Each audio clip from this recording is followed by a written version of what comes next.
na buwan matapos maupo si President William Romero sa panunungkulan, ito ang mukha ng Pilipinas.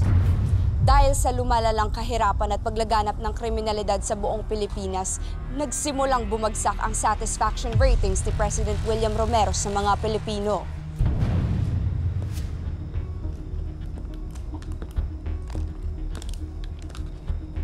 Nay, ano pong masasabi ninyo sa performance ni Presidente William? Sa tingin niyo po ba ay nagagampanan niya ang mga ipinangako niya? Hindi ko siya presidente. Naging pangulo lang siya kasi nasa hospital si President Salvacion. Tama po si Lola. Sana naman sa katiting husay ni Presidente Salvacion at malasakit sa mga mahihirap. Sana ginaya ni Presidente William. Hindi yung palagi namin siya nakikita sa TV na puro mayayaman ang kasama niya. Payaman din siya.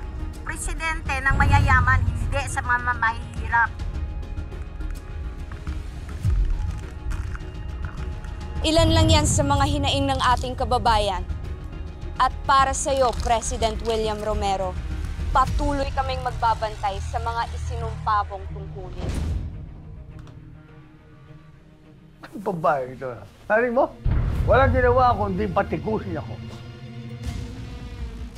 Paano ka mananalo sa darating na eleksyon kung mababa ang kumpiyansa sa'yo ng taong bayan?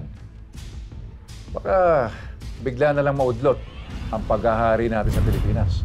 Itong mga gunggong mga reporter na ito, kung siraan ako, galong-galong na lang. Kaya dapat sa mga ganyang kutong lupa, tinitiris. Kahit naman demonyo ako, kailangan pangalagaan ko rin ang posisyon ko.